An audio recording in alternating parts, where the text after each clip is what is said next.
ఇటువంటి దర్శనం మాకు లభ్యమవడం మా భాగ్యం. పూజ్య అప్పాజీ పరమ పూజ్య శ్రీ రామ సత్యనారాయణ స్వామి వారి యొక్క అనుగ్రహం విశేషించాక ఈ రోజున మళ్ళీ ఒక్క నెలలోనే అప్పాజీ దర్శనం మాకు లభించింది. ఇంతమంది సాధు సంతుల యొక్క ఈ ధర్మాచార సభలో వినడమే భాగ్యం. ఇంకా మాట్లాడటం మా కర్తవ్యంగా, మా బాధ్యతగా భావిస్తున్నాం. ఇప్పుడున్న పరిస్థితుల్లో మనం ఇలా మళ్ళీ కావడం అనేది చాలా అవశ్యం. మనం మాట్లాడడం, మనం మాట్లాడుకోవడం, మనం చర్చించడం, వీటితో పాటు మన సమాజంలో మన మాట కోసం పరితపించేటువంటి, మన చూపు కోసం పరితపించేటువంటి వేల లక్షల మంది ఉన్నారని గ్రహించి వాళ్ళతో కూడా చాణుక్యుడు చెప్పినట్టుగా కోవాగలిత అంటే తీయని మాట్లాడి దారిగలకు అని మనం సమాజంలో చాలామంది మన మాట వినాలని, మన ప్రేమ పొందాలని చాలా ఆశిస్తున్నారు. కానీ చాలామంది పెద్దలా పడేవారు బిజీగా ఉన్నారు. సాధన చేసుకోవాల్సిందే. మనం ఈ ఆశ్రమాల్లో ప్రవేశించినందుకు మన యొక్క ముఖ్య కర్తవ్యం అని. కానీ పూజ్య అప్పాజీ ఇందాక చెప్పినట్టుగా అడుగులు బయట వేయాలి. మనం అడుగులు బయట వేయకపోతే మన పైన పిడుగులు పడుతూ ఉన్నాయి. ఇప్పటికే ఇంకా పిడుగులు పెరగకూడదంటే మన అడుగులు ఇంకా బాగా పెరగాలి. సమాజం పక్క దేశాల్లో, పక్క రాష్ట్రాల్లో ధర్మానికి ఎటువంటి హాని జరుగుతుంది, ఏ విధంగా హిందుత్వాన్ని నిర్మూలిస్తున్నారు. చాలా పథకం ప్రకారంగా ఇదివరకు దేవాలయాలు ధర్మానికి కేంద్రంగా ఉంటే ఇప్పుడు దేవాలయాల్లో కూడా ఎవరు ప్రవేశించకూడదో వాళ్ళు ప్రవేశించి ఎన్ని అకృత్యాలు చేయకూడదో అన్ని చేస్తున్నారు. కాబట్టి మనము ఎక్కడ ఉన్న మనము మిగిలినటువంటి మన వాళ్ళతో మనం సమయాన్ని ఇవ్వాలి. కొన్ని మంచి చెడు ఉదాహరణలు కూడా ఇవ్వాల్సి వస్తుంది. సమయం తక్కువే, ఆ సమయంలోనే ప్రయత్నం చేస్తాను. ఉయ్యూరు ఇక్కడ చాలా దగ్గర మా నాయక కృష్ణ గారు ఎప్పుడో చెప్పారు. ఆయన ఇంటికి వచ్చే క్లయింట్ని ఎందుకు మతం మారేవు అంటే అతను చెప్పిన మాట, అతను సంవత్సరాల పాటు తిరిగేటండి మా ఇంటికి అందుకని అని. అంటే చూడండి, వాడు బ్యాండ్ అవ్వడానికి వాడు ఎండ్లెస్ ఎఫర్ట్స్ పెట్టాడు. మళ్ళీ తిరిగాడు. వాడు మొహమాటానికి అయినా సరే వాడి మాట వినాల్సి వచ్చింది. ఇళ్లలో పని మనుషులు కూడా మన ధర్మనాశనం చేయడానికి పావులుగా వాడబడుతున్నారు. అలాగే ఇందాక కంచిపేట నుంచి వారు కూడా ఉదాహరణ ఇచ్చారు. ఈ ఎస్సీ హాస్టల్ ఇంకా వాళ్ళదే అన్నట్టుగా. కారణం ఏంటంటే మనం ఎవరు సమయం ఇవ్వడం లేదు. అలాగే నాకు మా హేమంత్ కూడా ఒక ఉదాహరణ ఇచ్చాడు. ఈ కృష్ణా జిల్లాలో ఒక ఊరు తీసుకెళ్ళాడు చాలా కాలం క్రితం. ఒక దళిత కుటుంబానికి, ఆ కుటుంబం మేము వెళ్ళాం. అక్కడ పాలు స్వీకరించాం. వాళ్ళు అక్కడ ఏదో కాళ్ళు కడిగారు, పాపం చేశారు. మేము వచ్చేసాం. ఆ కాళ్ళు కడిగించడం ఒక పొట్టల అవుతుంది. వాళ్ళు దాన్ని పూజ చేస్తూ ఉన్నారు. ఆ తర్వాత ఫాలో అప్ చేసేవాళ్ళు లేకపోవడం వలన మళ్ళీ వాళ్ళే వచ్చి వాళ్ళని బెదిరించో కలిపేస్తున్నారు. అందువల్ల మనం ముఖ్యమైనటువంటి విషయం ఏంటంటే మనం మన వాళ్ళకి సమయం ఇవ్వాలి. మనం మాట్లాడాలి, కాస్త వాళ్ళు చెప్పేది వినగలగాలి. దీంతో పాటు ముఖ్యంగా మన తల్లులు, ఇక్కడ అంతా ఎక్కువ మంది మన ఆత్మస్వరూపం అయినప్పటికీ కూడా తల్లుల యొక్క వాక్కు సమాజంలో బాగా వినపడాలి. ఎందుకంటే మనం పుట్టించిన ఈ సమాజాన్ని నిర్మించిన తల్లి చేతిలో ఉంది. ఇది జరిగితే సమాజంలో చాలా సులభంగా ధర్మం నిశ్చయంగా నిలబడుతుంది. ఇదే విజయవాడలో జరిగినటువంటి ఇది కూడా వ్యాలీ ఉదాహరణ అయినప్పటికీ చెప్పక తప్పదు. ఒక ఆటో పైన చాలా కాలం క్రితం ఆటో ఎక్కడ చూసాను, వాళ్ళు రాష్ట్ర కాపీ అది లోపలికి వెళ్తే గోవర్ధన, ధనలక్ష్మి ఇలాంటి పేర్లు ఉన్నాయి. ఏదైనా బయట ఎలా ఉంది, లోపల ఎలా ఉంది అంటే నాకు శివయ్య అంటే చాలా ఇష్టం అండి, దుర్గమ్మ తల్లి అంటే చాలా ఇష్టం అండి. కానీ ఇంట్లో స్త్రీలని వాళ్ళు ఆ విధమైనటువంటి మోల్డ్ చేశారు. నేను నా సంసారాన్ని రక్షించుకోవడానికి ఈ మతంలో ప్రవేశించవలసి వచ్చిందండి. అంటే రకరకాల ప్రయత్నాలతో ఇష్టంతో సంబంధం లేకుండా మతవాదం జరుగుతుంది. అందువల్ల మనం ఉన్నామనే ధైర్యం మిగిలినటువంటి సమాజానికి ఇవ్వాలి. అలాగే ఇంతమందిని చూస్తే మా మనసులో అనిపించింది ఏంటంటే, బాల్యం నుంచి రాష్ట్రీయ స్వయం సేవకుడిగా ఇప్పుడు రాష్ట్రీయ స్వయం సేవక సంఘ 100వ జయంతి వత్సరంలో స్వామి వివేకానంద యొక్క జయంతి సందర్భంలో ఆ శ్లోకం ఒకసారి మీకు చెప్పాలనిపిస్తుంది.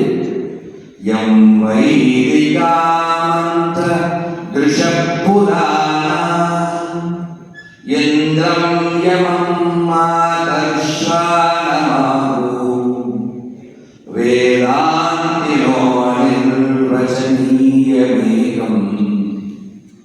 కిం తద్బ్రహ్మేణ వినిర్దిశంతి శైవాయమీశం శివయిత్యవోచన్ యం వైష్ణవా విష్ణురితి స్తువంతి బుద్ధస్తదాహన్నితి బౌద్ధజైనా సత్శ్రీ అకాలే చ సిద్ధ సంతా.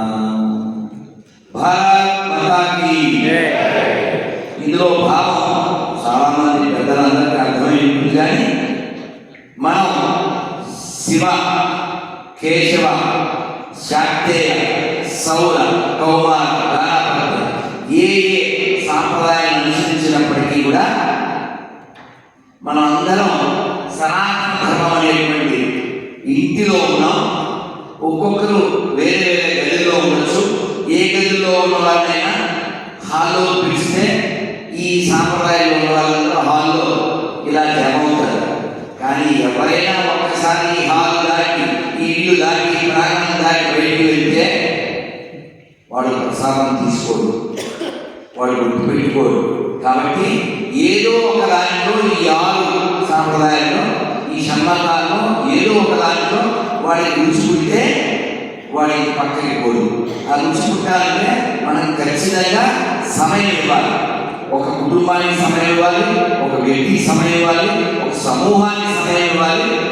అటువంటి దాంట్లో మొన్న పూజ వెంకట సత్యనారాయణ స్వామి చేతులుగా సనాతన తత్వబంధు అవార్డు స్వీకరించిన మర్నాడు అమ్మవారి దగ్గరికి వెళ్తే, చాముండి అమ్మవారి దగ్గరికి, అక్కడ ఒక 7 ఏళ్ల పిల్ల భగవద్గీత మొత్తం 700 శ్లోకాలు వచ్చు. ఎలా వచ్చున్నారు అంటే పూజ్య స్వామీజీ అబ్బాజీ ఆన్లైన్లో జరుగుతున్నటువంటి భగవద్గీతని 9 నెలల్లో నేర్చుకుంది 7 ఏళ్ల పిల్ల. కాబట్టి మనం ఖచ్చితంగా మన ప్రమాణ ప్రభు చెప్పినట్టుగా భగవద్గీతని లేదు, మన యొక్క భారతీయ తత్వం అది రామాయణ, మహాభారత, ఉపనిషత్తు ఏదైనప్పటికీ మనం ప్రచారం చేస్తే వినడానికి చాలా మంది సిద్ధంగా ఉన్నారు. అందులో నా పెద్ద పెద్ద ఫ్యాన్స్ అందరూ 3 ఏళ్ల వాళ్ళు, 5 ఏళ్ల వాళ్ళు, 9 ఏళ్ల వాళ్ళు, 11 ఏళ్ల వాళ్ళు, 15 ఏళ్ల వాళ్ళు. మా పాప, మా బాబు వీడియోలు చూస్తారని అలా వాళ్ళు వినడం, చదవడం, శ్లోకము లేదా ఒక కీర్తన నేర్చుకోవడం అందరూ సిద్ధంగా ఉన్నారు. మనమే వెళ్ళాలి. ఇది మనం గ్రహించాలి. అందరూ పెద్దవాళ్ళు మీకు తెలియదు కాదు. మనం సామాన్యుడి సమయం ఇవ్వగలిగితే చాలా మార్పులు వస్తాయి. ఈ సమాజాన్ని మనం కాపాడుకోవచ్చు. హిందువులు చాలా బలంగా ఉండవలసిన సమయం ఇప్పుడు మనం సమయం ఇవ్వకపోతే సమయం మించిన తర్వాత బంగ్లాదేశ్లో ఏం జరుగుతుందో, పాకిస్తాన్లో ఏం జరుగుతుందో అది చేయడానికే చాలా మంది సిద్ధంగా ఉన్నారు. ఈ మతాన్ని చేయడం చాలా వేగంగా జరుగుతుంది. ఈ సందర్భంలో సంఘంలో మేము నేర్చుకున్న ఒక గీత గుర్తొస్తుంది, అది కొంచెం చెప్పి నేను ముగిస్తాను.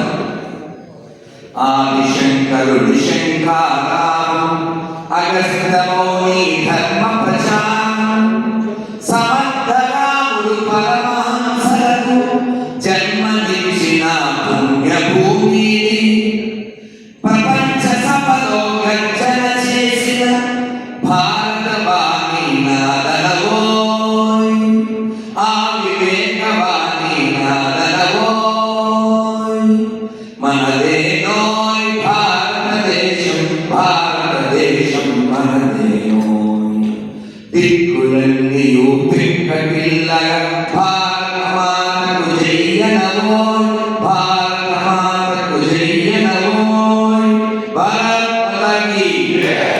అలాగే మన సమాజంలో ఇక్కడ ఉన్న వాళ్ళందరూ జ్ఞాన వృద్ధులు, శారీరకంగా కూడా వృద్ధులై ఉన్నారు. అది మనందరికీ మార్గదర్శనం. కానీ ఈ కాషాయాల్లో మన బ్రహ్మానంద ప్రభులాగా, మన ఆదిత్య స్వామీజీ లాగా యువ శక్తులు పెరగాలి, యువ కాషాయాలు పెరగాలి, యువ కళలు పెరగాలి.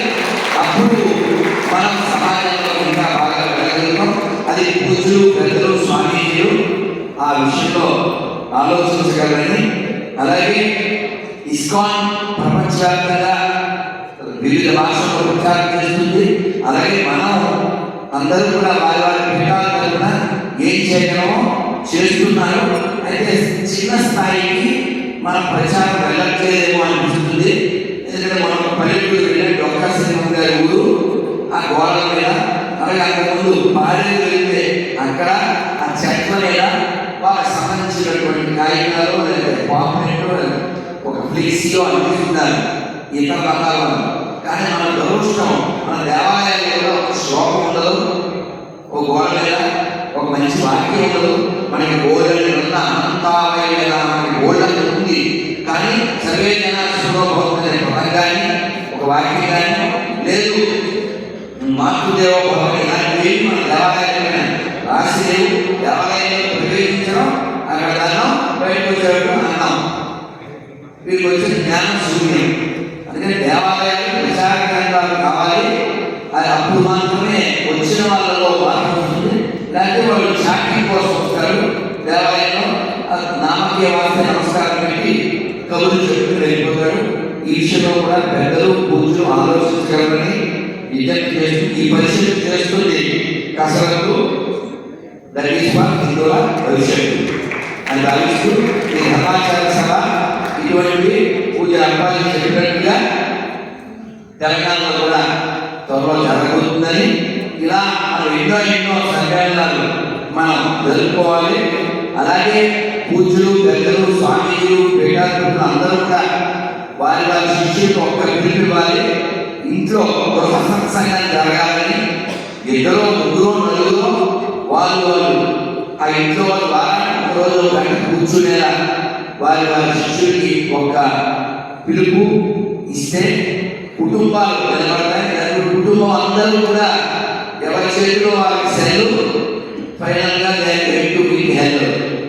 ఎందుకంటే పిల్లలు అని చెప్తే బాగుండదు. ఈ పిల్లలు ఎవరో ప్రేమించి ఇన్స్టాగ్రామ్లో వాళ్ళకి ఈ ఇంట్లో వాళ్ళు వ్యతిరేకం కాబట్టి ఇంట్లో 23 మంది విషం పెట్టేసింది. విషం పెట్టేసి అందులో 17 మంది చనిపోయారు. కాబట్టి విషయవ్యాప్తి కంటే విషవ్యాప్తి బాగా పెరుగుతుంది ఈ మాధ్యమాల ద్వారా. కాబట్టి మనం విషయవ్యాప్తిని పెంచడానికి ఇటువంటి కార్యక్రమాలు బాగా జరగాలి. మనం క్షేత్రస్థాయిలో బాగా మన సమయం ఇవ్వాలి. ఇది విజ్ఞప్తి చేస్తూ మనం మళ్ళీ ఇలా కలిసి మీరంతా మా వెనకాలన్నారు అనేటువంటి బలాన్ని మాకు ఇస్తూ ఉంటే మేము ఇంకా ఎన్నో మా యొక్క ఒత్తిడి మేము ఇవ్వగలుగుతాం. అలాగే స్వామీజీని భయపెట్టడానికి, ఆశ్రమాలని, పీఠాధిపతుల్ని భయపెట్టడానికి స్థలాలు కబ్జా చేయడాలు లేదు, రకరకాల ప్రయత్నాలు రాజకీయంగా చేస్తూ ఉన్నారు. కానీ కానీ హిందువులు వారి వారి సాంప్రదాయాలు ఏమైనప్పటికీ వారి వారి విధానం ఏమైనప్పటికీ హిందువులుగా మనమంతా ఒకటి, ధర్మ విషయంలో మనమంతా ఒకటి అనేటువంటి వారికి మనం చెప్పగలిగేలా మన యొక్క సభలు సమావేశాలు ఇంకా పెద్దగా జరగాలని కోరుకుంటూ, అలాగే కార్తీక మాసంలో వన సమారాధన చేయాలి. కానీ దురదృష్టకరంగా ఇప్పుడు అందరూ వన భోజనాలు చేయలేదు, కుల భోజనాలు మారిపోయి స్వామీజీలు ఆ సమయంలో దృష్టి పెట్టి వన భోజనాలుగా దాన్ని బాగా వ్యాప్తి చేయాలని కోరుకుంటూ, ఇప్పుడు ఇంకొక విషయం కూడా వస్తూ మన చెప్పారు, ఆ షాపు పేరు సత్య, లోపంతా అసత్య, లోపంతా వేరే మతం వాళ్ళు ఉన్నారు అని చెప్పడం జరిగింది. కాబట్టి మన వాళ్ళు కొనే విషయంలో, తినే విషయంలో ఎక్కడ దాన్ని కొనేస్తున్నారు. అలా కాకుండా కొనేప్పుడు ఖచ్చితంగా ఒకసారి చూసుకోవాలని మనం విజ్ఞప్తి చేయాలి. అలా చేయకపోతే మన గదులతోనే మన గదులు కొట్టుకుంటూ ఉన్నారు వాళ్ళు, అది మనం గ్రహించాలి. అలాగే మనం ఈ పూజ అబ్బాయి మాట చెప్పారు, ఖచ్చితంగా రోజు అంటే నాతో సంతోష్ గణపతి గారు ప్రారంభంలో ఒక 6 నెలల క్రితం గణపతి గారు వెళ్ళినప్పుడు చెప్పారు, ఈ వయసులో కూడా అబ్బాయి ఖచ్చితంగా గంట సేపు ఈత కొడతారని చెప్పి. సో ఫిజికల్ ఫిట్నెస్ చాలా ఇంపార్టెంట్ అబ్బాయి చెప్పారు. అందువల్ల మనం శారీరకంగా కూడా బాగుంటేనే మన బలము మనకు వస్తుందో మంచి ఫలము. అందుకని సరదాగానే పూజ అబ్బాయి మీద ఈ కవితని అందించమని కోరుతూ, శరీరానికి ఈత, మనసుకి ఆత్మకి ఈత, దత్తాత్రేయ జ్ఞాన ప్రదాత, అప్పాజీ దాత, తాత ఈ కార్యక్రమానికి విధాత. భారత్ మాతాకి క్షమించండి. ఎంతో అద్భుతంగా వారి యూతులు గురించినటువంటి ప్రసంగాన్ని అందించినటువంటి పరమ పూజ్య శ్రీ రామమోహన్ దాస్ గారికి అనేక ధన్యవాదాలను తెలియజేసుకుంటూ, ఉదయకాలానికి సంబంధించినటువంటి కార్యక్రమాలు ఇప్పుడు ఉన్నాయి. అందరికీ కూడా పూజ్యులందరికీ కూడా భిక్ష ఏర్పాట్లు ఉన్నాయి. అక్కడికి అందరికీ ఇప్పుడు తీసుకువెళ్ళేటటువంటి ప్రార్థన చేస్తూ, ఇప్పుడు ఇక్కడ నుండి వెళ్ళేటటువంటి ముఖ్య స్వామీజీలు ఇతర మహాత్మైనటువంటి వారందరికీ ఇప్పుడు సన్మానం చేయబోతున్నారు. అందులో మొట్టమొదటి వారు పరమ పూజ్య శ్రీ చెన్న సిద్ధారామ పండితారాధ్య పూజ్య స్వామీజీ వారు, శ్రీశైలం స్వామి వారు, వారికి సన్మానం చేయాల్సిందిగా పూజ్య శ్రీ దత్త విజయానంద స్వామీజీ వారు కోరుకుంటున్నాము.